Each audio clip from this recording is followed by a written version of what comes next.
Hey everyone, I'm back with my baby EasyPress 2, my Cricut EasyPress 2, and today I'm going to be doing glitter HTV or iron-on.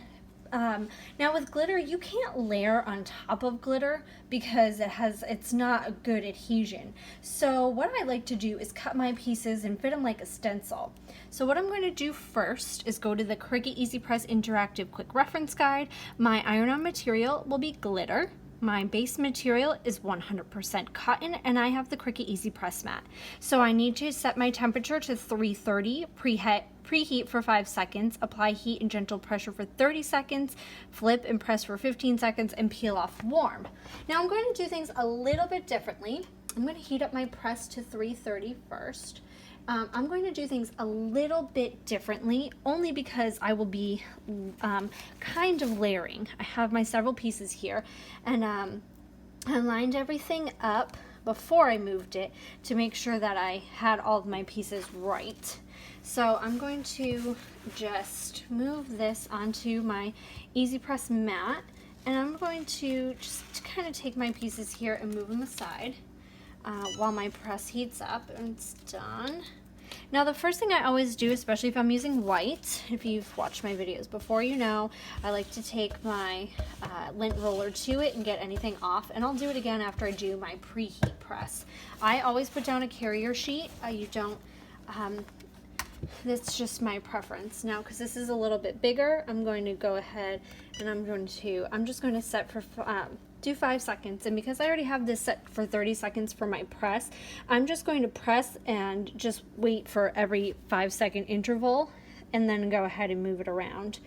And once it's all heated up nice for us, I'm going to go ahead and go back to my lint roller and make sure I got everything off of it again, and then I'm going to go ahead and lay my pieces out.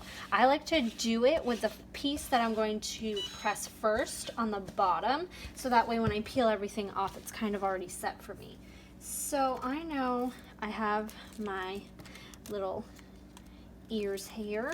I'm going to be doing a Christmas Santa unicorn for my daughter, and she loves glitter and sparkles, so that's what she wanted, but because it's many pieces, I had to, you have to pull this apart and do your slicing. You can see this is where my horn will go, my pieces for the hat, and it's really important that you do slice through because you can't layer on top of glitter, but you can piece it together like a puzzle and get the same look and effect, which is still really cool. So I'm just going to go ahead, this is my base part, more worried about the horn and lining that all up. So now that I have enough of what I want done, what I'm going to do is peel these 2 pieces off here, and I'm going to press each, you're going to press each layer for just a second.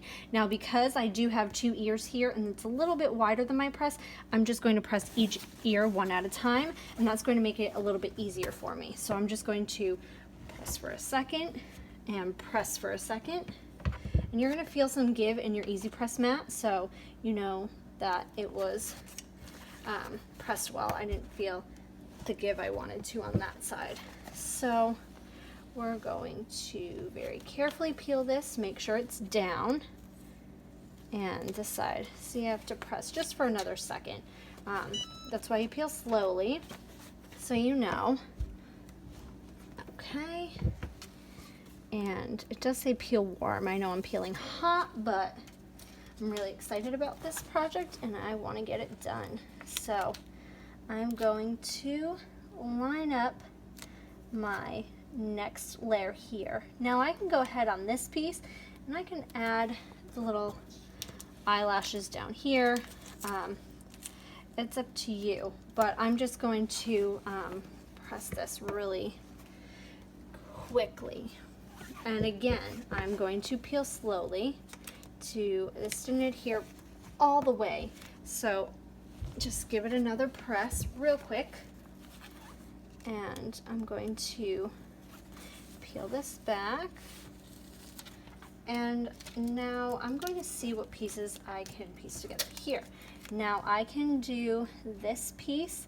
I'm going to cut the carrier sheet a little bit at the bottom here so that it doesn't interfere with the piece that's going to go in the hat at all. So I'm just going to trim it down just a tiny bit, not too much, so that I can press all 3 of those pieces at one time. I'm going to make sure everything is lined up really nice and neatly, and especially when you're doing glitter, you have to make sure you're getting it exact. So you want to make sure to line everything up,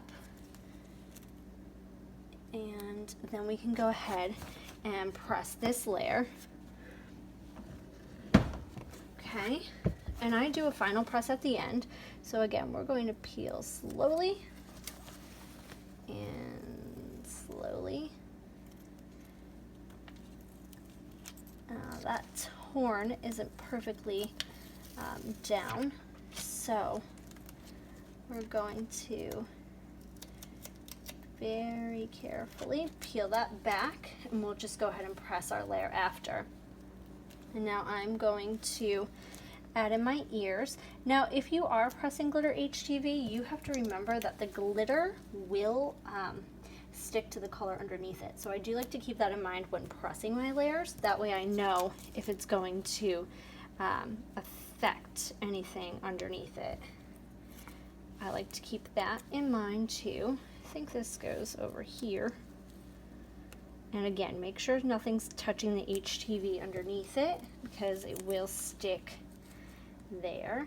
So you want to make sure that nothing's adhering there. All right, and now I'm going to go ahead, I'm going to give a nice press because we do have all of our final layers down. And we're going to peel up our carrier sheets, and then we will do our final press for 30 seconds. Now, I usually don't set my timer when I'm just doing these quick presses like this because I don't need to. I just know I'm really pressing down, pulling up. So what I'm going to do here is I'm going to press kind of each side because I do have some pieces overlapping here. So I'm going to press this side for 30 seconds, and then I can see looking through my Teflon sheet here where I have my other half. So I will make sure that when I move the press to the other side, I'm not over pressing the HTV I already did. So we're going to make sure we press this side, and then we are going to go to this side, and I will make sure you can actually see the press line on my Teflon sheet, which is great. So I'm going to go ahead, move it to this side, and I'm going to press again for 30 seconds. Now you can see this EasyPress really doesn't get too hot. I can put my hand like this and stable it, and it's not too hot against my hands, which is really nice. I'm going to press the back of this off screen since I only have to do that for 15 seconds. And I mean, you guys know how to turn it around and press it. So once this is done, I'll just show you guys the final result so you can see what it looks like. All right. Just see it's nice and sparkly and glittery. It's all lined up nicely because we only pressed for a second. All right.